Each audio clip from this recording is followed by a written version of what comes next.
Canada versus England for the Rugby World Cup Final. The Red Roses don't face a team that comes at you and at you and at you. Sardi is going to goodie hunting, basically, isn't she?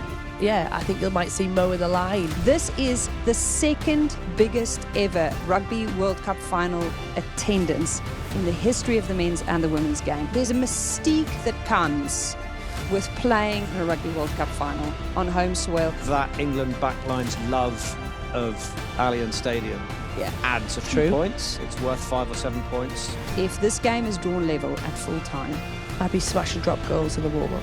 I think 1 point's enough. 1 point's enough. Emily Starrett, 5 World Cups and as emotional as porridge. Mo Hunt, the three-peater. What she doesn't know is quite a lot, actually. Elma Smith, the resident South African, who's never not knowingly shouting about rugby or her kitty kits. More titting about than a women's rugby changing room? The good, the Scaz, the rugby. Welcome to the good, the Scaz, and the rugby. It is the final preview episode of the show. Our girls are through to the big match, and our Megan has been nominated for World Player of the Year. The Reverend Nicholas Aidan Heath has called a parish meeting, and he has turned up in his Rugby World Cup jumper. Well, Cute. I thought it was right. By the way, I do quite like the fact that your South African accent really works on the good, the Scaz, and the rugby. Thank you very much. It's good to have you. Thank you so much for joining us. Seriously. Yeah? I'm not sure I've got this in me tonight. Yeah. Katie Daddy McLean is running on fumes, and we are testing her patience. Okay, the hills are alive with the sound of Katie. You said this was going to be fun. Stop now. So, did you love her? What is the Maria von Trapp. Maria von Trapp sleeves on the shirt that she was wearing on the BBC on Friday? Was it Friday night? Was Yep, the Friday. Maria shirt? Yeah, Friday was Maria. It was beautiful. Are you going to bring that one to the final again because it's white? Why? I don't know if you're being sincere or not. No, I'm just asking for a friend. You're not. We She's want to been make mean sure again, isn't we she? know some Sound of Music tunes to sing. No, it's not at coming you. back out ever again when you're there. I liked it. Shira appreciated it. Only we High on a hill was a lonely goat. Yodelay, yodelay, yodelay, hee-hoo.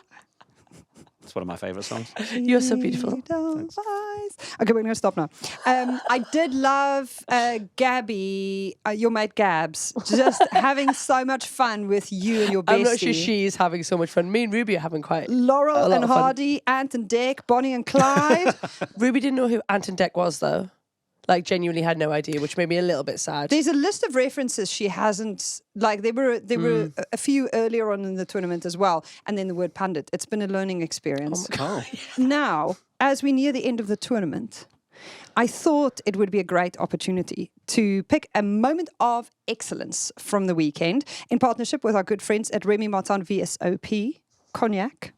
Good gesture. Nice. There she is. Well done. Okay. Moment of excellence. Nicholas Heath, please see us off. There was a whole weekend of nervousness and what's going to happen here and tense. I think probably one of the most excellent moments for me was the party after the game on Saturday in Bristol and Anna Kate Bliss crashing the DJ and then seeing how well it was going down on the screen, takes her top off, Irish shirt, just having the time of her life. And I think by that stage there were, 24,000 Red Roses fans that were ready finally to raise the roof because England had done it, and maybe for probably most part of an hour they weren't quite sure they were going to. I'm also curious that she had her Ireland shirt ready. Like, just accidentally stumbled upon this DJ. I think it's just tattooed on. I got you. this That makes more point. sense. I sometimes have a green shirt on underneath things as well. Yeah, you just don't Show always us. see it. No, not today. Today I'm wearing a nice one that says Griffin, Cooper, Forsyth and Dorrington. 10 marks for anyone in the comments who understands what that is a reference to. Your moment of excellence, Katie Daly McLean? Ooh, Nick's is a good one. Mine again is off pitch. I'm going to go for Sophie de Goody's interview post their win against New Zealand. I think when you talk about statements of intent, look, we know Canada have come in, that they've been firing, they've been playing well. The fact that they beat New Zealand, we all thought they would be celebrating and kind of not overachieved, but they would be happy about it. But Sophie de Goody was very almost cold, and I mean that with the greatest amount of respect. Just like this is not a job done yet. This is kind of just another step that we knew we were going to nail, and we are on to the final. And I was just like, ooh. Yeah, it is business time for Canada Rugby, isn't it? I would say that that interview and that moment was probably, I think, the greatest moment of a player setting the tone. And all of us have taken our cue from Sophie de Goede in that interview and her energy. So that's the moment of excellence. Woo whoop! Boom. Congratulations to Sophie de Goede. You are this week's moment of excellence, brought to you by Remy Martin VSOP Cognac. Now, if you didn't know, cognac is an incredibly smooth and aromatic dark spirit that's aged in barrels, just like whiskey. And it's made of grapes. Now, I like Remy Martin VSOP on ice, personally. It's good for a post-match drink. It's been aged for at least 4 years, which means the VSOP being bottled right now will be ready for us to drink in Australia 2029 during the next one. Lovely. How fun. That's crazy. Please always remember to drink responsibly. Now, Canada versus England for the Rugby World Cup final. It's key for us to just zoom all the way out in this moment to provide you with some context. Firstly, number 1 and number 2 in the world playing each other in the Rugby World Cup final. This is what we want. The 2 best teams in the world get to battle it out for ultimate bragging rights for the next 4 years. The narrative here on the 2 sides almost couldn't be more different. England, the behemoth, the leaders setting the tone for what professionalism looks like in the women's game from a structural perspective. And then the crowdfunding mission win the Rugby World Cup $1 million campaign that the Canadian women have been on. What is the crucial context to this crowdfunding conversation that perhaps we haven't had from enough sources yet, Katie Daly-McLean? I think the big thing, Nick will touch on it probably in more detail, is around, look, the Canadian Union are just not choosing to fund their women. They just don't have any money as a union to do so. I think the big thing for me, when we get away from kind of all the politics and the detail, is ultimately these girls have come into PWR and they are playing at a high standard. Like, they've had to leave Canada, they've had to come to England, all to make sure that they are in the best possible position. They've also quite a big influx of Sevens girls that went to the Paris Olympics. So they're all playing at a standard that it's not like they're playing Brazil, a team who've never had any experience of high-level rugby. Canada are playing at probably the best standard. Their just support from their union isn't or comparable, is it, to what they get from England? It's not as if the Canadian Union has sat there on $100 million and blowing it all on this amazing elite men's program and need to be given a lecture about sexism, not supporting their women. They just don't really have any money. Like the sort of the mission in North America as a continent overall is USA Rugby haven't had much money. So it is tragic in a way that they've had to go to these lengths to be able to raise these funds. In another way, you say, well, what an amazing crowning glory it would be to have gone through that crowdfunder and go all the way and lift the trophy. But it's one of those sort of curious feelings we have as people that want to support the basis of a better and well-funded professional programme, whether that's through the club game, as we have in England through the PWR, which, as Katie says, has had those Canadian players, had those USA players, had plenty of other internationals come and play. I mean, arguably, the RFU annual investment of $15 million across all aspects of how they've developed the Red Roses, including investing in the PWR, has been benefiting the global game. The RFU know this. And I think they can rightfully be pretty proud of it.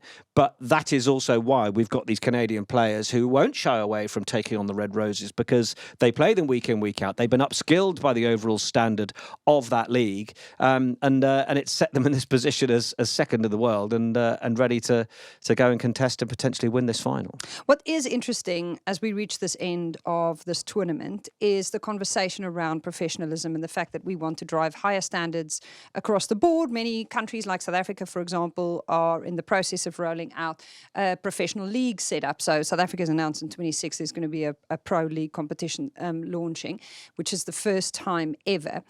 But taking the game professional doesn't necessarily equate success. And this couldn't be more clearer in the case of a variety of nations, but even in England's case, just because there's investment doesn't mean that a Rugby World Cup title is a necessary result. Yeah. what does Canada's success at this tournament do to the cause of taking the women's game professional if they win this title?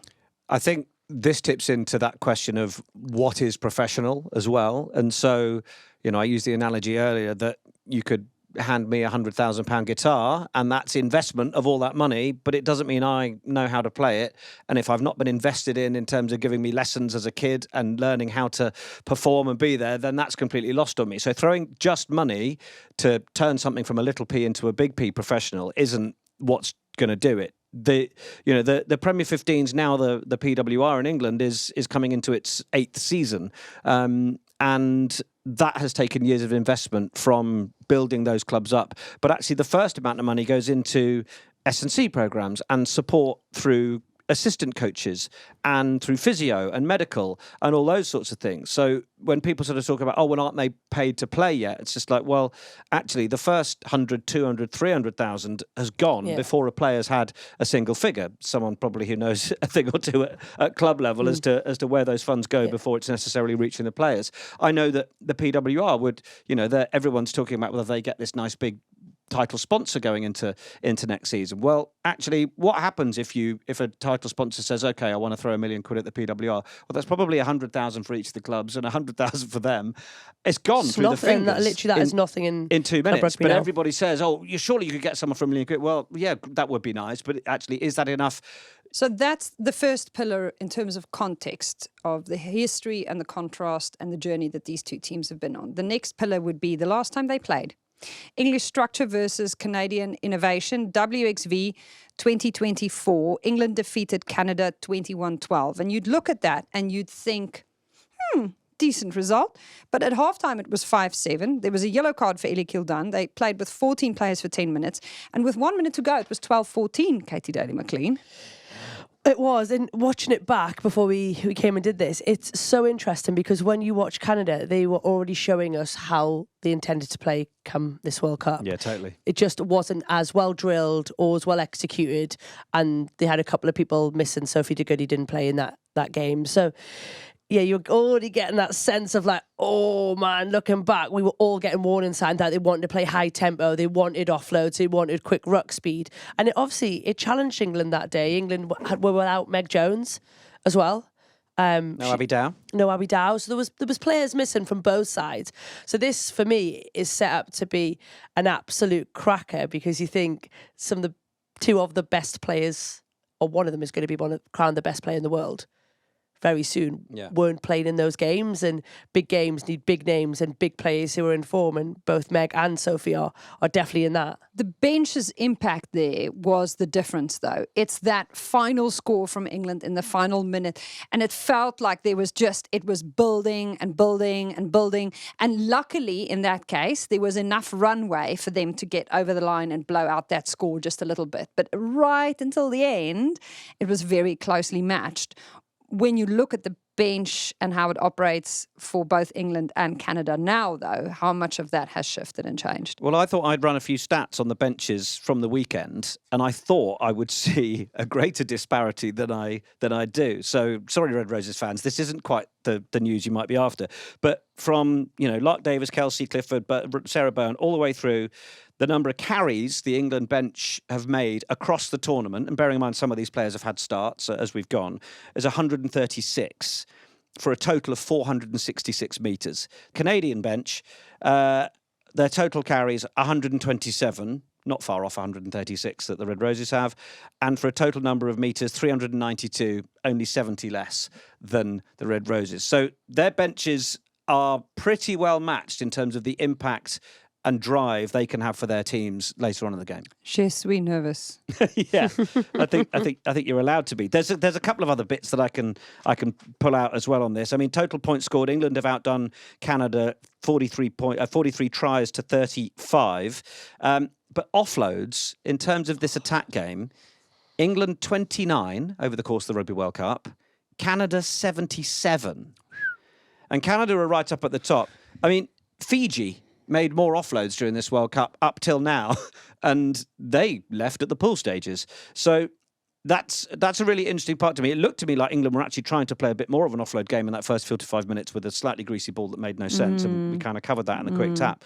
But they're fairly even for tackles as well.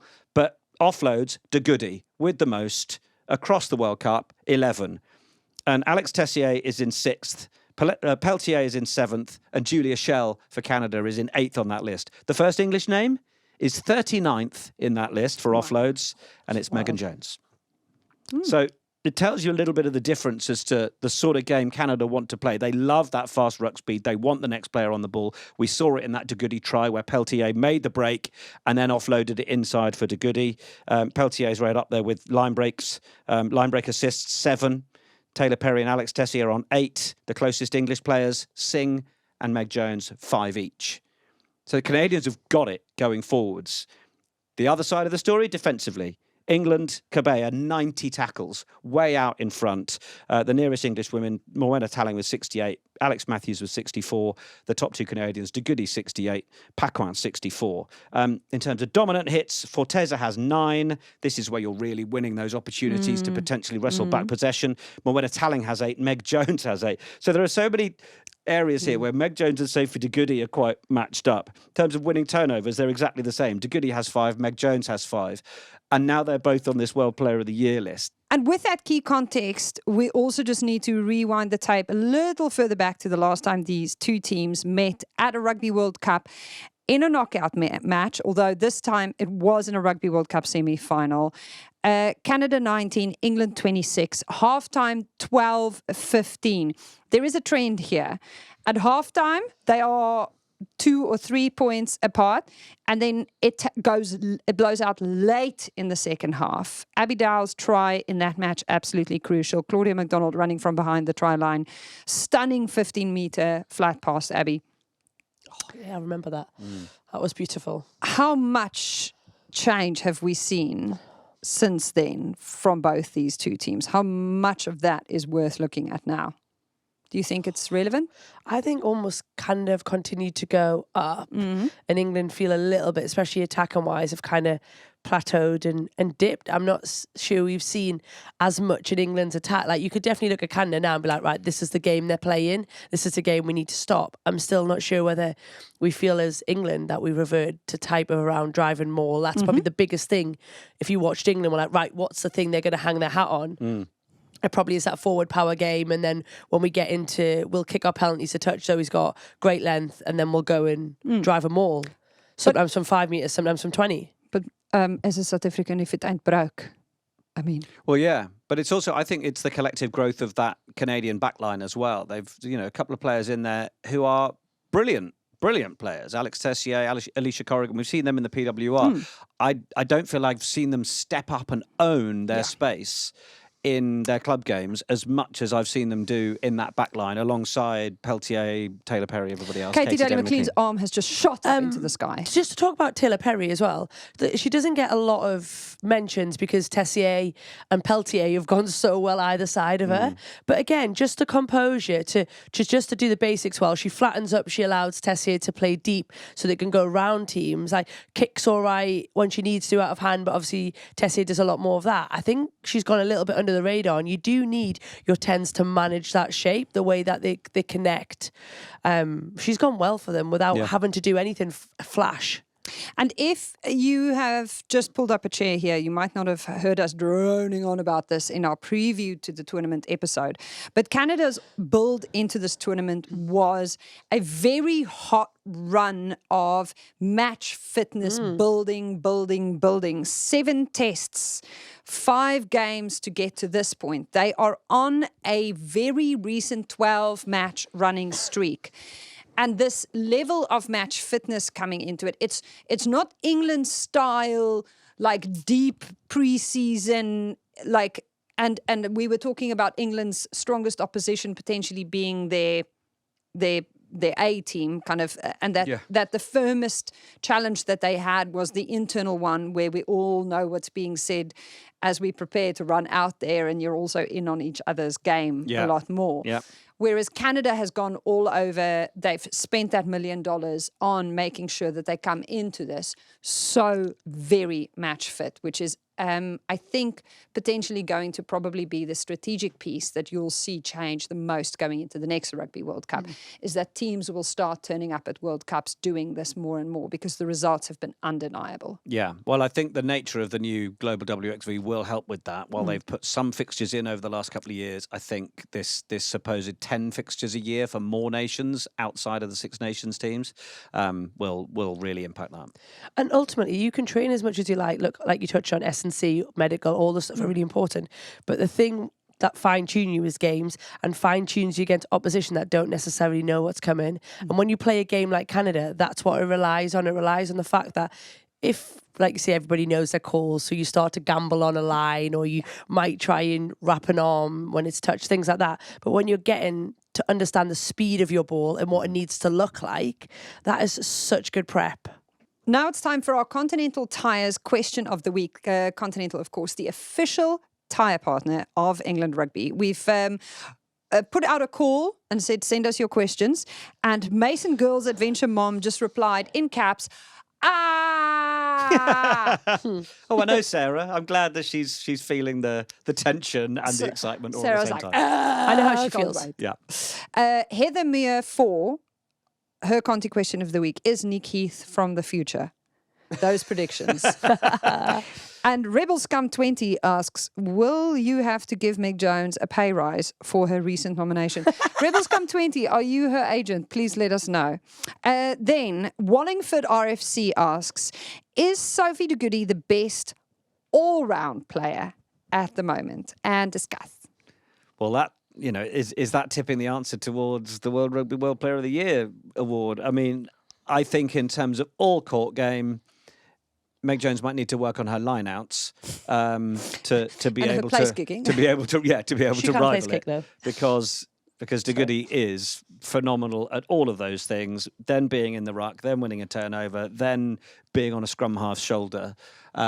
I think in terms of, rugby doesn't sort of talk about all-rounders in the way that cricket does, but I think if you're looking for one, it's fairly Sophie de Goody shaped. I'm sure Sophie de Goody could also play cricket, hey? Probably. Yeah, she would probably just be like... Look, she is the best player in the world at the moment. Like, Jonesy's gone well, and I think the difference for me is that Sophie's doing it right now at this tournament. I think Meg's done it over a 12-month period, which is why this award coming out this moment in time always kind of frustrates me a little bit, because we saw it in 2014 when Magali Harvey pipped our Scazzy to it then. And you're like, should it be picked on the tournament or should it be picked on the 12 months prior? And I've been saying for a good 7 or 8 months to anyone who listened to me that Meg Jones has got to be the shout for Player of the Year this year. 100%. So I think ideally they probably should share it. Yeah. But Player of the Year, my vote, just for what it's worth, goes to Megan. Really? We never would have guessed. Never. Stacey Carruthers asks, how do the Red Roses contain de Goody? And discuss for 10 marks, please. So for me, I think that would be the error. If the Red Roses start trying to stop Sophie de Goody, she's good enough that everybody else will pick up that space. Crosby, Pelletier. I think what they've got to stop is they've got to look at how they stop Canada's offloads and how they stop the ruck speed. And kind of the usual ones are around like dominant tackle. If you look at Canada, they only generally offload when they go forward. So how do they stop letting them go forward? Frustrate their momentum. So that was the Continental Tyres question of the week, and we just wanted to give a shout out to an amazing initiative Continental Tyres are running right now with Pro Tyre Auto Care. They've launched a Gear Up Rugby campaign which supports grassroots girls rugby across the UK, providing financial support to local rugby clubs to give girls more chances to play. We couldn't love this anymore. So if you know a club that could use a boost, head to www.gearuprugby.co.uk and nominate them now. It's a brilliant way to help build the future of the game one club at a time. Okay, appraisal time. Let's write the game plan for England. What are they going to do more of? What worked? Catch it. Catch the ball. Yeah. Sorry? Catch it, 2 hands so it doesn't hit the floor. You didn't mean catch it. You didn't want me to explain that bit. That is mean, Katie Daly McLean. It's fair, Elma, is what it is. Ouchies. Oh, right. No? Guys, I love them and the girls, but they have put far too many balls on the floor. Yeah. Like, that's a fact. Yeah. So I was being a bit facetious there. They couldn't but catch a I think cold that's really important in that first half. like, your basic skill has got to be higher in a World Cup final, because a team like Canada, if that's then not dealt with and we don't end up in scrum time, they want that counter-attack. They want open play. They want to be able to move the ball. That's where they thrive. But you also don't want to be handing Canada 12 unnecessary scrums yeah. over the course of a game, which is effectively what England were doing during that first half against France. It's just like, try and hold on to the ball, don't tip it on. And it's the reason Sadia Kabea was up there for me. Not only did she make 21 tackles alongside Zoe Aldcroft, but she actually was one of those players that went, no, I'm not going to shift it. I've got to carry. I've got to go in. And England have to have that mentality against France and have to trust in it. Alex Matthews was huge in that game at WXV, getting off the back of that scrum and making those meters and having people with her. And England have got to play that direct route one game. Route 1, more of that, please. Big difference here is Hannah Bottoman is fit this time. She was injured for the semi-final and the final at the last Rugby World Cup. She made 3 turnovers in 37 minutes against France. On that as well, her turnovers were in such important situations. So I think she got 2 in front of the posts after France had gone through big bits of territory and possession. And those moments are such big pressure relievers, especially when you've got Zoe Harrison's boots to put you back outside your 22. I think that is probably one of the things we have above Canada, is our ability to exit and relieve pressure, just because we've got a longer kicking game. So moments like that will be huge. And then she also put away an absolutely outrageous pass assist for Elikiel Dunn's first try, drawing 2 players. And it's that all-court game that she does have as a prop. But that was 5 forwards, wasn't it, when Ellie Kildun tries? I think it goes Kabea, Ward, Bottoman, which again, if you're England's backs at the moment, you're probably a bit like, hang on, guys, we can play too. Yeah. Well, like, give us the ball too, please. Trust us. We can handle. We're the piano players, you're the piano shifters, Yeah. but stop playing such a beautiful bloody tune. So I asked Nick about the restarts on Sunday night, and we were just so absolutely tired of this topic. I know. If you are tired of this topic too, don't worry, you're not alone. What is that? What are the roots of these restart mishaps that we keep seeing? Which these are the things that, like, it's like a phase 1 problem. Like, you need to. This is something. Do you want to know my rugby thoughts on this? Yeah. What? So, obviously, lifting has come from a lot from sevens in the boys' game. And generally, the predominant reason you lift right is because a ball is high. It gives a chaser a lot more time. You want to protect your jumper, because once they're in the air, they can't be brought down, right? I think in the 15s game, the kicks are different. So the flight of the ball isn't as high. So my first question would be, do we need to front lift at the moment? Like, is there such a heavy level of competition? And I think that's part of the problem. The flight of the ball, ideally you want to go up and meet a ball as you're being lifted. If you look at the one that goes over Zoe Aldcroft's head and Jess Breach knocks on it, I think goes through her legs and goes into touch. That was never Zoe's. For me, the way that ball is coming down, it's coming down at a place where she's never going to meet it without that time. So it's a big timing issue. So Jess just needs to own that. Like, she bosses, because ideally in rugby, last call or the one behind would take it. Yeah. I just think we're lifting to the wrong type of kick. We don't need to. Maybe in your front 2 pods, if kicks are going to go up and straight down, then you want to have that. But the ones on the edges, the trajectory is just almost like you're missing the connection point. And I think for me at the moment, that's part of England's issue. It's a big timing thing, but the kicks don't need to be caught in that way. So you're like, oh God, should I go? Oh no, I've missed it, gone. Because if you're Canada and you're looking at England, you're like, whoa, we're going to start hot. We're going to put loads of pressure on. We're going to fluster them a little bit. So I think against Canada, it probably might work, because she wants height and she wants to go short. And she wants a competition with Paquin coming in and getting a hand to it like sevens. So actually, the girls being on the 10 and getting a lift, I think it'll be an easier catch. It's the ones where lifter and jumper are moving back, again, just becomes so hard to time. You look how well Stacey Wacker got New Zealand's kickoffs back, because she came round the back of Canada and went over the top of her. If that's been lifted, no matter how high you are, you're not getting a hand to that. It's not going to work. Okay, so there we go. Coach KDM, thank you very much. What do we need to start focusing on this weekend in terms of England's strategy, that maturity to take the 3 when the 3 is available? Because defence wins championships, but so does the odd 3 points here and there, just to consistently keep it ticking over? So I think we'll know this in the opening penalty if it's kickable, and because there was one against France, wasn't there? There was an easy one early doors, and after Ellie's try, we could have gone 7-0 up.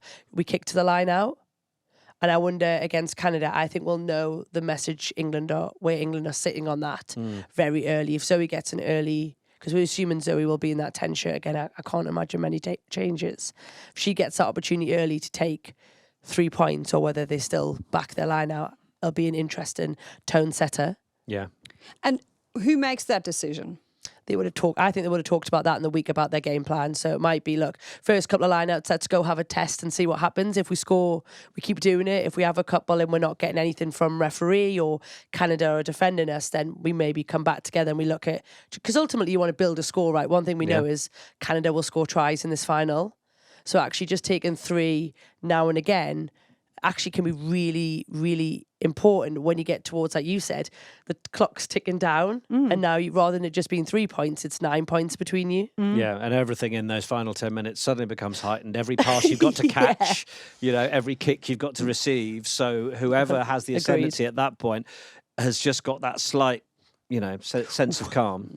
And because that's the thing about that's the thing about England's attack, is that you had individual moments of brilliance. Loads of them, haven't we? And then you have a maul, just basically like almost it felt like it went on for 9.5 minutes. 25 metres, I think it came out. Have never sort of cheered an English maul more for the relief and pressure. I was blue in the face. My tummy hurt so much, but they managed to get that down, and we got to see a bonus shot of Amy Cocaine's G-string. But the attacking limitations that we're seeing from England in terms of how do they structure it better, where do we want to see more? I mean, you've mentioned already the fact that from 22 until now, we've just not seen them do that much more. Do they just batten down the hatches this week and go, listen, we're not going to give them any mistakes to work off. We're going to just play Route 1. It's potentially wet, right? You looked, did you post from 2 o'clock, isn't it? It's going to start to drizzle. Yeah, it's potentially going to be a bit like it was at Ashton Gate. Yeah, maybe even Do we take the learnings from that? Well, one hopes so. Yeah, I mean, part of it, I think, is about if you're going to try and play, particularly first phase down a back line, have you created the space enough for yourself to be able to do that? Are you standing in positions with the right depth to be able to do that? You can speak to this perhaps more than I can, but clearly at times England weren't doing that. And are you then setting up Tatiana Hurd to thrust it forward at 12 from a bit of distance to be able to be that fulcrum of attack and have people coming around the corner that are then going to carry for you off that fast ruck speed? Or was it meant to find more of the back line, and so therefore there's a reset going on? I don't know that we're seeing enough clarity on that. I think it'd be interesting as well if you're Lou Meadows, what you're looking at, because like you say, there's only so much training you can do this week. Like you're in the final week, you're not hopefully going to be inventing new moves and adding anything new this week. So it's kind of fine-tuning what hasn't gone so well. I think, like you say, there's probably 2 schools of thought, isn't there? You throw Tatiana Hurd down the middle with a quick ruck to try and beat them full, so you want more attackers going around the corners than defenders. And because it's a really positive carry, that's what she's done so well. We saw it against Scotland. The reason I think that worked better is because Holly plays naturally flatter to the line. So Tatiana's got less metres to make before she hits a defender. Whereas because Zoe plays a little bit further off the line, it almost allows Canada to come and get her, so the contact isn't as positive.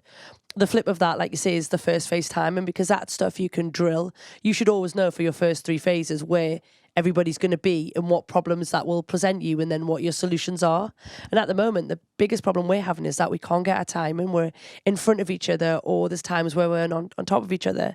And the flip of that is the space for Canada is in the wide channel, so it's in them 5 and 15s. The wingers, Hogan Rogers said, wants to come and close. If Ellie Kildun is flat, she's going to get hit man and ball, or Meg has to throw over the top of her, which she more than has in her game. So there's loads of solutions. I think it's just working out what tool you need for what problem. And it's been interesting. I think Canada, watching them in that semi-final on Friday, I think their decision-making over when to compete at ruck is possibly the best I've seen in the tournament of anybody. They will fan out 15 players. They will spot a ball. It's almost like they look at each other and go, it's going to be this one. And then they're in, and then they're getting turnover, or they're slowing down key ball. And I think that just the ones they're not going for is just as interesting to me, because they're just going, no, you can have that one. No, you can have that one. And it's almost like there's going to be two. They and bide their time. By the time they get here, I don't think enough people are clearing out and we're ready. Isn't that the biggest difference between the two for you? That alignment that they seem to have, like it's almost like a hive mind. Yeah. But I think defensively England have that, because I think what you'll see on the flip of that is England's defence will come and spot that first forward carrier, because that's where you're going to take the momentum. You watch Meg do it, you watch Sarja come in, so somebody will just come and plonk, almost of your Sophie de Goody, outside shoulder. As soon as ball goes, their job is to go to chop you and not worry about anybody else. I think England do that in defence really well. The problem is it just isn't necessarily clicking. Sardia's going to Goody hunting, basically. Yeah, literally. I think you might see Mo in the line, because ultimately you're going to want a really organised line, because if you chop tackle and you win that hit, you don't have to worry about the offload, because people don't offload when you're going backwards or when you're having to manage your body. It's much easier when you're in control of your body and you can free your hands. But if that's not a dominant carry, and that takes Canada's offload out the game, we take Canada's offload out of them, we haven't seen anything else from them yet, because they've done it so effectively, right? You mentioned having Mo in the line. There has been a call this week from Cat Merchant to not start Mo and put Mo on the bench. Is that a tactical approach you think there's even a vague realistic chance of anyone entertaining? I don't personally, because I think for a fully fit starting 30 players on a field, Mo Hunt has the keys to so many different aspects of what pictures present themselves and what might be on. Her pass selection, as I've spoken about a million times before, is my favourite part of Mo's game. Abby Ward scores that try at the weekend because Mo recognises exactly where that hole is and who's got that side of her game is brilliant. Her line clearing when they were under pressure against Australia and they had that really good first half hour was excellent. I think by the brilliant precision passing game that you get from Lucy Packer just will go and go and go. Yes, she's added a lot more to her game over the last couple of years and will clear those lines and do things. But I think Lucy, with England's version of the bomb squad, those extra players that come off just going, you're going to carry and you're going to carry and we're coming again and here's the next wave. I think at that point of the game, 60, 65, 70, that's what you need. It has to be relentless, and that's why historically we've then seen the Red Roses just push and push through, because by that stage teams are like, just make it stop. Katie? Yeah, no, I wouldn't drop Mo. I don't think she was at her best against France, but I'd probably argue that another 13 players were similar. Like really, only Bots and Meg were outstanding. Everybody else was kind of in and out the game a little bit, had moments of brilliance. I think the other thing that Mo brings is her connection to others. I think Lucy's very good at coming on and adding something. Yeah. But Mo's experience about when she's approached to be catching Meg on that nice little short line, or we've seen Bots run it. Like, you can't underestimate the skill that takes. Her 50-22 from scrum, like all of those moments that in a World Cup final are going to be key. Yeah. She has, and she's got experience again, which if we're going to talk about how big Twickenham is and the noise and all the things you're going to have to manage, Lucy coming off the bench, I think brings the best out in Lucy at the moment, and no doubt we'll go on to see in later years Lucy Packer holding that 9 shirt, but at the moment I think she plays a very, very good assist role to Mo. And Sarah Orchard also made the point on Rugby Union Weekly when Kat said this, that a player like Sarah Byrne coming off the bench at a specific point in the second half just tilts the scales so massively. And Lucy Packer is doing that same thing. So we do need to give Lucy Packer that credit. Yeah. But there is a tactical and a strategic piece here. And then the other thing that is worth mentioning, if you haven't watched the PWR for the last 3 seasons, is Mo co-captaining with Zoe Oldcroft in a Gloucester Hartbury lineup that have played 3 finals, come back from behind in 2 of those finals to win. Keep the faith, keep the faith. Yeah.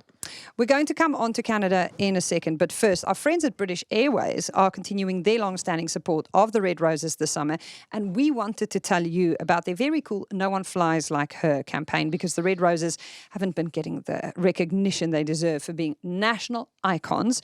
To change this, British Airways are raising awareness of the Red Roses by telling their stories and celebrating their victories, because no one flies like her. So if you're traveling with British Airways this autumn, look out for some special touches. They're showing live game games in their lounges, and on board they're showing the O2 Inside Line series, which is hosted by our Mo, as well as a load of brilliant women's sport content. To find out more, head to britishairways.com/rugby. Canada. England are not going to be given the chance to build into this game this week. This is not a team like before France, where we were like, well, what do we think the margin will be? Will it be 18? Will it be 20? Will it be 30? This is a match that literally from that first whistle, the opening seconds of this match, the first few decisions, the kick-off receipt, all of these things are going to be almost as important. I feel like the first 20% of this match is almost as important as the 80% that then follows on it. Is that accurate? Oh, God, yeah. Yeah. So the more you talk about this, the more my adrenaline's going, and I'm just starting to get the shakes about the whole thing. It's just like... So you're Kevin Rouet. He was there watching in the stadium. Why does an opposition coach watch in the stadium? Why does he not listen on the TV to Katie Daly McLean's great commentary? Well, maybe he didn't like her. Maybe he's Sorry, like, Kevin. I just can't with this woman. God, yeah, he needs to See get the rid whole of her. field. Yeah. First of all, it'd be interesting where he was sitting, but I think sometimes it's a bit of a mentality game, like almost like, I'm done, I don't need to review my game or our game, we're going to come and see what you're doing.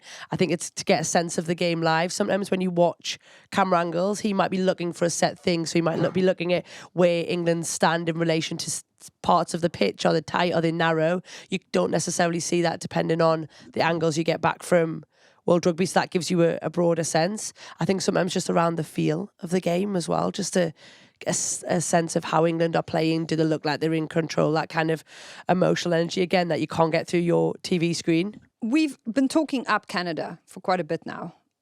Where do they need to fix? What does Kevin Rouet look to do? What does he implement in these 7 days?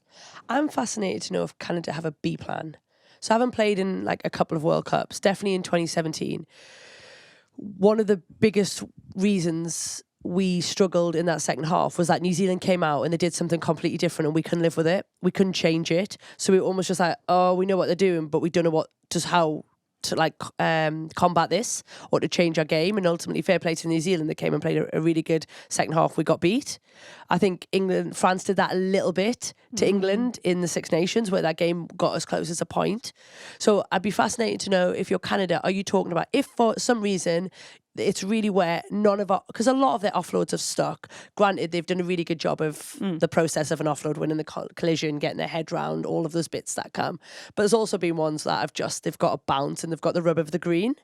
What happens if you get to a final and you don't get that? So you can't offload, you're not going forward. Like, do they have a kicking game to go aerially, to go and create pressure in a different way?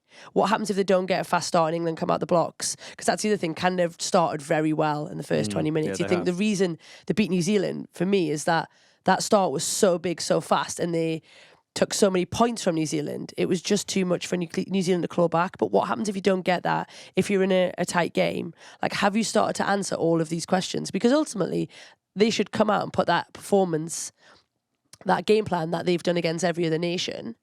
It's going to be a version of that. I think this man's very smart. I think he'll look at England and be like, oh, we need to go here or we need to go after this. But we're not going to see a massive differentiation of what they've done already. I think, but they also just play with so much variety. The players can all make so many decisions and take so much agency. They do, but it's based on real quick ruck speed and real positive carries. Like, if you don't get that negates a lot of the things they're good at. You can't go to edge if you're going backwards. Well, you can, but you probably keep going backwards, right? Yeah. And I just wonder whether you might see them kick a little less, possibly, or because of Ellie. Yeah, well, because of the nature of actually how England's first phase looked, or at least getting to the point where England could drive and play route one. Not so much first phase, I should say, but actually some of the broken play stuff was where England looked really dangerous, and they were ready to pop up on shoulders and screaming that Ellie Kildon should pass left. No, I'm just going to beat half a team and score in the other corner. But actually, if I was Canada, and I know other teams have thought this playing England, don't give the back three the ball. Don't give them the opportunity to run. Okay, kick if you've got an absolute guarantee. But I'll be interested as to whether they give England that chance, because at times France was shutting England down on first phase. So actually they were fine in that area. They also kicked really well against New Zealand. Like, Ruby I was starting to watch it with Ruby Tui from the stands, and she was going wild about how New Zealand's backfield were defending, like almost New Zealand went to the touchlines and gave Canada the middle, and that's very similar to how England defend. They generally defend in there, which is if you defend as a 2, you defend on your 15-metre lines. But Canada were quite happy to kick down the middle and almost be like, right, you can have the ball back. And you think Sorensen McGee was so dangerous. Portia Woodman's on the other one. Like, Renee Holmes isn't bad. So that's not a bad back three that they were still comfortable to kick to, not kick out, kick and find grass and then press. So if this is an all Canadian attack, all England defence game, which is... Are you pulling a face? Well, I'm not sure it's... If that is the trend here, is that those are the two strengths that these two teams bring to the table, and you're going to see a lot of that happening. Is that not 100% in England's court? England are going to have to put a big defensive shift in it because I think they'll spend time with that ball. Canada, we know, have probably the most accurate attack, an effective attack that we've seen across the tournament. England then have a drive and maul game that has functioned so well against all opposition in all conditions. Yeah. And then you have the X factor of a Meg Jones and Ellie Kildunn in that back line if they can get it right. And that's not talking about Abby and Jess within that. Yeah, and in case of emergency, you've got enough things to get you out of prison, even if, like in that first half against France, so much really didn't fire. And we keep reflecting on that match almost as a sort of defeat from a tactical perspective, but it was still an 18-point margin. 100%. I think for me, and I'm going to put my head on the block here, I think as long as England can stay within 10 points of Canada, because I think Canada will go ahead in this final, I think it's England's to win. I think if we get to a point where England if Canada did to New Zealand, they do that to England, so we end up with 3 scores, I think that becomes a big old ask for England's pack, unless their backs have... we just had a bad tournament and we come alive for World Cup finals, which we hope. But I think as long as England are within 10 points, so 2 scores, with Zoe Harrison's boot the way it is, I think we're all right. Anything more than that, the more the time gets on, it becomes problematic. Yeah, I would agree. Agree entirely with KDM. I do think that England backline's love of Allianz Stadium adds a few points. I think it's worth 5 or 7 points to England, their familiarity with that stadium. Yes, there'll be 80,000, probably majority of those who bought tickets to cheer on a Red Roses win.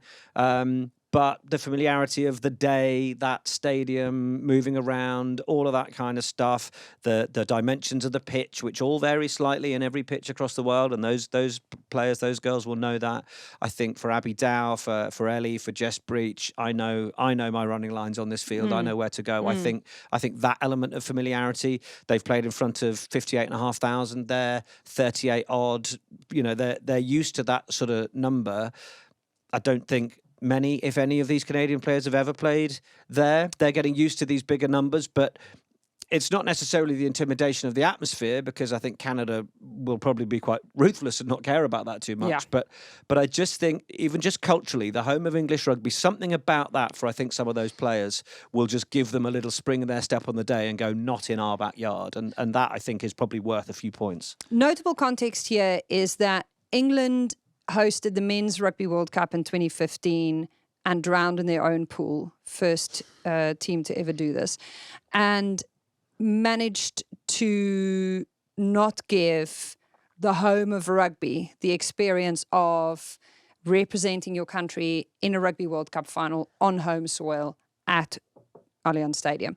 The fact that the women's game now is giving an England fan, full stop, whether your primary focus is on the men's or the women's game, a first ever experience of seeing your country competing in a Rugby World Cup final at home.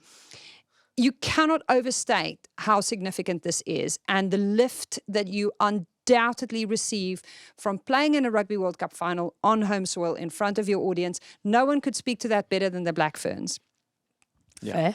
The Springboks had this in 1995, and they said it felt like there was an extra person on the pitch there with them. His name was Nelson Mandela back then. Google him if you've never heard about him.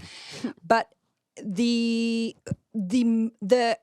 there's a mystique that comes with playing in a Rugby World Cup final on home soil, especially when you do it at a stadium that can contain 82,000 people. Now, in 2015, that final was also big. It had 80,000 people attending, but it was between New Zealand and Australia. This is the second biggest ever Rugby World Cup final attendance in the history of the men's and the women's game. The most attended Rugby World Cup final was the 2003 one in Sydney in Australia. What is interesting is that not a single women's Rugby World Cup final has ever gone to extra time. It happened in 2003 in Sydney, where a certain Mr. Wilkinson had the final say. It also happened in 1995 when Joel Stransky had the final say for the Springboks.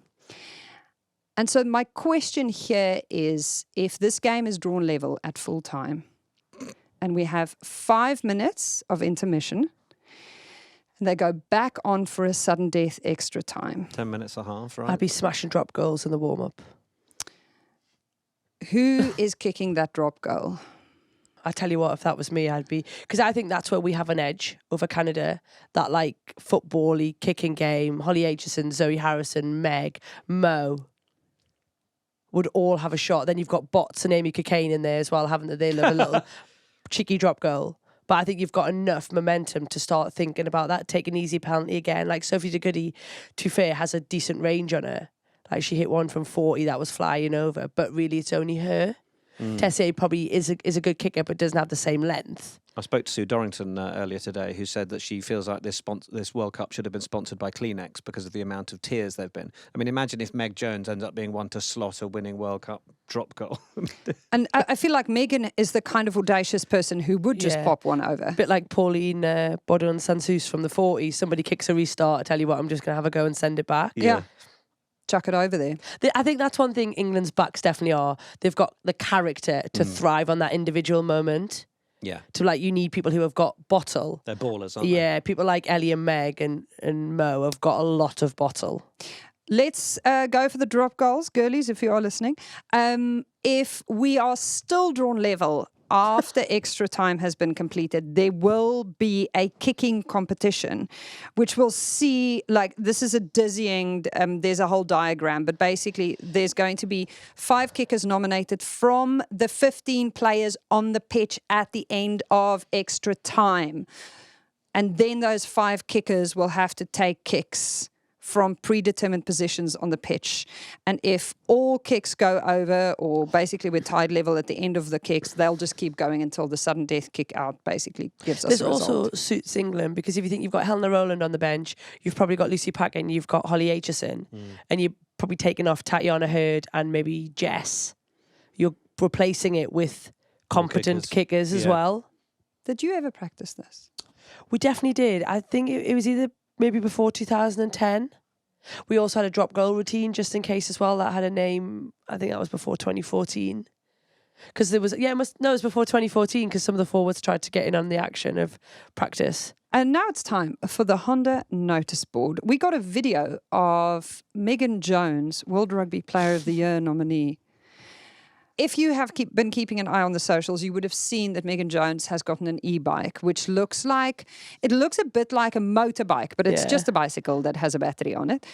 And we also did get a little private, close friends only video of Mo riding around on this thing. Giggling. She had a helmet on though, so at least she was safe. At least they're being safe. But so this is Rugby World Cup final preparation vibes, just giggling around on a bike. And they were all at the wave thing, wherever that is. A load of them were there yesterday. Bristol, having That's a good time awesome. there. I mean, I think for a lot of these teams, it is still the focus on let's just make this week like the week before. We still have the fun. We then turn up and train when we need to train and try and make it 100%. feel as normal and like the rest as possible. And especially this now, you definitely can't start getting final ready on Monday of the week when your final's not on the Saturday. Yeah. So whatever it needs or it takes to switch off and just stay relaxed and chilled. And that's the that's key. part of home advantage as well. You know, they've been allowed to go home or go to wherever they wanted to over these few days. They're not in a camp or going, okay, well, hey, Alex Tessier, where should we go for a Coffee walk today. or a coffee or whatever? So the players have got to go and touch base with family, have that grounding, get away from it all for a bit, and that you hope is going to be the advantage for them. I saw Abby Burton in a restaurant in Chiswick yesterday, just, like randomly, it's just, she said, just getting out, getting fresh air, doing normal life things, going to your own house, washing your hair in your own shower, sleeping on your own bed. It's just really the basics that does give you that slight little edge. Yeah. Love the message, Lauren Purcell, who DM'd me, Loza P88. Alma, can you get into camp and tell Sheriff Meg that she should be doing guns rather than the lasso? That would be a good celebration. Oh my goodness. Sheriff That's Meg. so Meg. Pew, pew. Let's be seen. And they can all be like baddies and fall over. Yeah. You know, thank you. It would be amazing. So serious. And then to our fans who remarked on the man behind Nicholas Aidan Heath. He's not back, is he? In shot behind Nicholas Heath when we were in Bristol for the Quick Tap the other night. His name is Alistair Musing, and he DM'd us and said, I had no idea I'd be so much in shot. By the way, the picture on my T-shirt, because his T-shirt says for the girls, and then it has a photo in the middle. He was also wearing really outrageous red sunnies.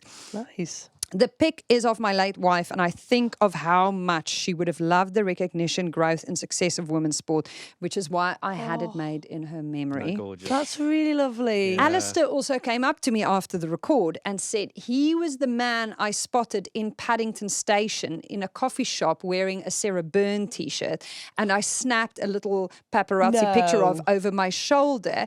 I just posted a picture of... I saw that picture. Like this man sitting here wearing a Sarah Byrne T-shirt just in Paddington Station.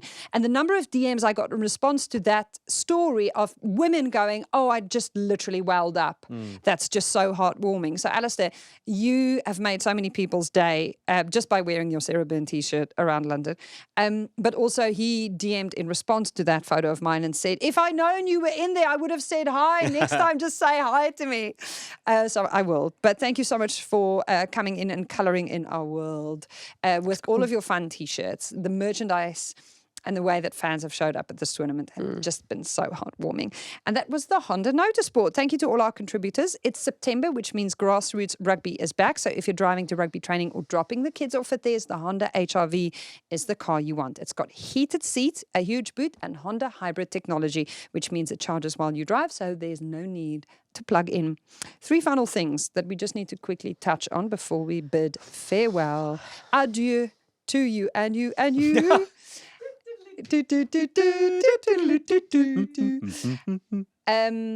These topics of conversation are Megan Jones, Natasha Hunt, Emily Scarrett. Your gang. Your real gang. Your angels. The absolute journey that our Megan has been on, World Player of the Year nominee, but in that moment when they told her in the change room on that video where you can see her putting her hands over her eyes and her face becoming red around it, the realization that all of us immediately had is the fact that she has chosen this for herself. Yeah. She set out on this journey. She said, I want to play in the Rugby World Cup. She moved to Leicester Tigers, a team at that stage who, I mean, definitely didn't have the kind of lineup that the Ealing Trailfinders one that she will be stepping into now. She knew that she wasn't going to a top 4 necessarily side, and she played like the superstar she is. But also, in relation at that point, Meg wasn't the Meg we know today. Yeah. She was sat behind Emily Scarrett, potentially, maybe Helena Rowlands at that point as well. So there was a lot for her to come and prove, to take that 13 shirt and to do what she's done as well. Potential and living up to potential are two very different things. As we know, right? Yeah. Professionalism and being professional are 2 different things. Megan Jones said, I want to go to the Olympics. I want to go to the Rugby World Cup. And she set her sights on being the best in that number 13 shirt that you can be. And she is a shining example of an and solution, of someone who has suffered terrible tragedy and has shone. Yeah. She has not done it in spite of it. She has also done it. Yeah. And the fact that she has done this in the way that she has, that is so distinctly her, so vulnerable, so brave, talking about her feelings, posting like her personal little reflections on the path here and the way that she has reached people is so deeply powerful that we are bringing out a Sheriff Meg t-shirt. Yeah, it's. I had the chance to message Charlie Hayter, who was the one that put out that, or that was announcing the World Player of the Year to the squad, and you got Meg's reaction. But I said to him, I was like, it's if you maybe got a bit choked up yourself. He said, well, I've worked in and around Meg for 10 years, and she's an incredible human who just happens to be very good at rugby. And I thought that was a really, really nice way of putting it, because that is her to a T. And she is so warm with everybody that gives her the opportunity to be so, because that's her right to her call. Do you want a Sheriff Meg t-shirt, Katie Daly McCann? Defo. I want Scaz for Dame t-shirt, if I'm honest. Makes Scaz a dame. Okay, we'll get you that. Thanks. Our Mosef, who, like Megan, wasn't at the previous Rugby World Cup, but for different reasons. Yeah. And has reflected, please go back if you have never listened to that episode. Immediately after that World Cup, when we did our first episode back with her, when we went baking, she said, I will sing God Save the King again. And this will be a chapter in my story. This is not it. And the resilience and determination, and that thing that I said in our Quick Tap episode the other night about everything happening twice, first in your head, in your thoughts, in your mind, and in the commitment that you make to it, and then going out there and doing it, is nowhere more prevalent than it has been in our Mo's story and journey to here. And we are so excited for her. The trauma was so real in 2022, and the redemption story has been even better and bigger than any of us could have dreamed. Yeah. Just such a testament to her, and for her to get the vote of confidence from John Mitchell, and for him to understand her enough to say, I back you, therefore you can back yourself, has just been a great marriage for the value of that England 9 shirt. I think anybody who knows Mo, like, that's not where Mo started. So she is living proof, like, you can go through all of this and you can grow yourself, because Mo prior to that would never have dealt with it like that. So it's almost like she grew on two fronts. She grew as Mo, the rugby player, because she came back and she played to what she was good at, and she became the multiple assist queen of Gloucester Harbury's 3-peats, didn't she? But also the ability to be able to manage yourself when you're under that scrutiny, because we think you go away and people aren't watching you. But she was in the rugby circle where everybody knew Mo hadn't gone to that World Cup, and everybody was a bit like, and she had to deal with that, and you have to go through that. And I think just to manage herself in the way she did while playing the best rugby of her life is how much she'd grown. Having lived with Mo, that was not original Mo. This is like Mo 2.0. Yeah. And it's pretty impressive, isn't it? I love this third act that she's had. It is, isn't it? It's like the third scene, which is, you don't always get. Like, you can work hard and you can try your best and you put yourself out there, but elite sport is not necessarily all about fairy tales. But it's lovely that she's been given that, and she's worked to deserve that as well. She's earned it. Yeah, and she's earned the love and adoration that she's received. And then when we asked Mo, is there anything else you would like this week? She said, I would please like you to come outside on the high street and wave at us when we drive through Twickenham like you did during the Six Nations, please. When the bus driver took the wrong route. Yes, bus driver, will you please drive the wrong route again so that we can line the high street of Twickenham and you have to stop the whole time and we can be silly on the sidewalk and wave at you. Sounds awesome, doesn't it? That does sound amazing. If you are not watching the bronze final, of course, I would just like to add that. We would love to see everyone go down and support the and then come back bronze out for final, the bus. and then come back out and wave at the bus and then go back in. Timing-wise. And then we do need to reflect on the woman with her name in the title of this show. She'll love this bit. I think she'll listen to it on replay. I think she is cringing. If she is listening to this 100%. right now, her stomach has just turned and she's Like gone, this. oh my Or she's gosh, turned it Elma, off. please stop talking about me. I'm not there to defend myself. We're not going to say anything to embarrass you, Scazzy, I promise. Just that we really love you. And that the Lightning girls talking this week on Instagram, Lightning put out this clip where they interviewed Lily Ives Campion and asked a bunch of the England girlies, like, describe your teammate in one word. And they said, reliable, hero, and intelligent. And I feel that captures, it's like the three pillars of our Scazzy. You can rely on her solid as a rock. You can bet your house on the fact that she will not let you down. She is in your corner. She will probably also listen to your question or query or conundrum and do the slow blink. And even if she doesn't know the answer, will say, I will come back to you on that. But the fact that she is heroic, and she has now played in 5 Rugby World Cups. And also, to do it in this way, look, Scazzy will want to be on a pitch, let's be honest. Yeah. She doesn't want to be. But to manage herself and conduct herself in the... This is the hard... It doesn't get any harder than what she's doing right now when you're touching distance, but you're not in the match day 23. Yeah. To conduct herself in the way she is. I saw her on Saturday, and I was like, Scazzy! Like, total super fan from the side, and she was like 2 seconds, literally ran off to get the water balls, put the water balls to the girls. This is at the end of the game. Like, everything she does, her attention to detail about doing the right thing but being the ultimate professional for others, is the reason why this girl has been to 5 World Cups. She was also a phenomenal player, but it's the stuff that in there that people don't see is what makes her different from other people where they'll shout about being legends and goats. It's that moment there when she's like, hang on, my job is to do this. Regardless of that, she's going to do that first. I just think, like, pretty proud of that. Yeah, Come that's on, lovely. buddy. Yeah, and the fact that she has been able to play in this World Cup, her 5th World Cup, that is a massive tick. And on these great moments, producer Shara and I had dinner with her and Mosef the other night when we were in Bristol, and we did show her the Rugby World Cup records that she has under her belt. Points scored. Magali Harvey is second on 112. Emily Scarrett is top at 175. I'm not sure anybody will get close to that, because the chances of going to 5 World Cups, given how many tries she scored and how dominant England were at that time, I think we'll see. Like, Sophie de Goody has hit, 50, 54, 56 in this tournament. She's now got to do that in another 4 World Cups. Like, Yeah. basic maths would say have to be 45. Penalties, she's 5 clear at the top on 19, and on conversions, she is 11 clear ahead of Kendra Coxedge on 39. Yeah. And she went to 4 World Cups, Kendra?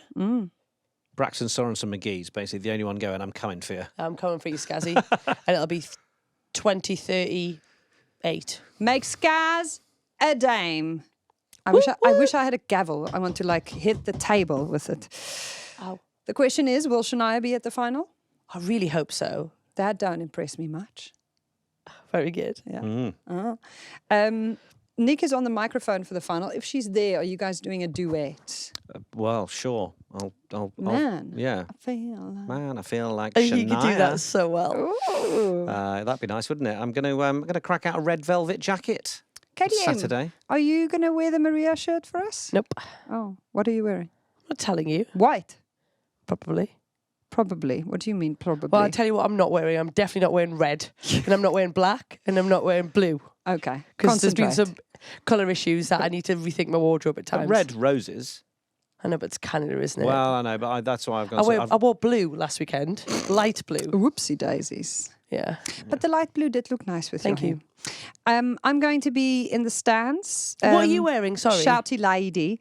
I did have a silver velvet suit, 3-piece, but it has fallen through.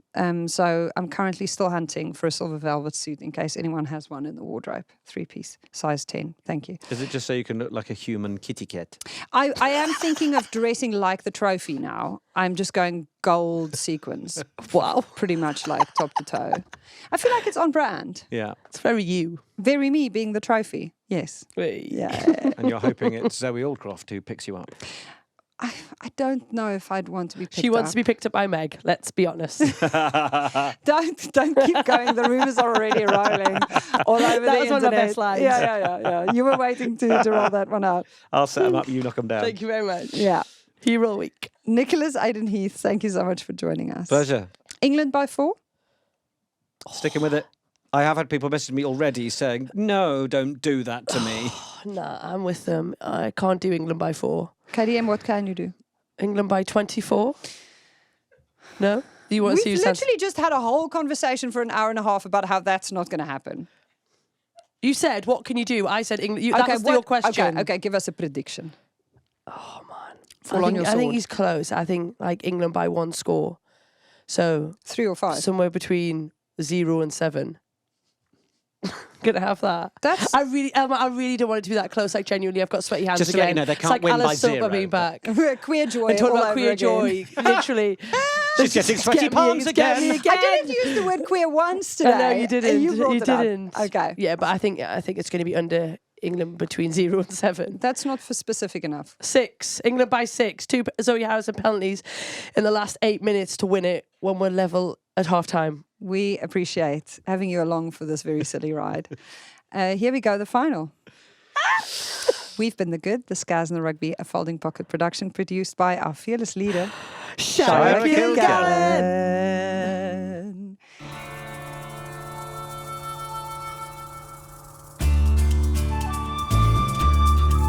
You've been listening to The Good, the Scaz and the Rugby with the blue tit. The one that always wears red. And the Croissant Queen. Thanks for listening.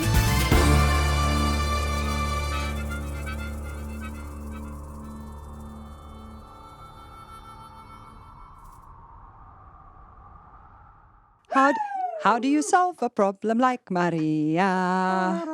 I've sure had something to throw at you. Oh, do you think it's going to be that close? I don't know. Edelweiss.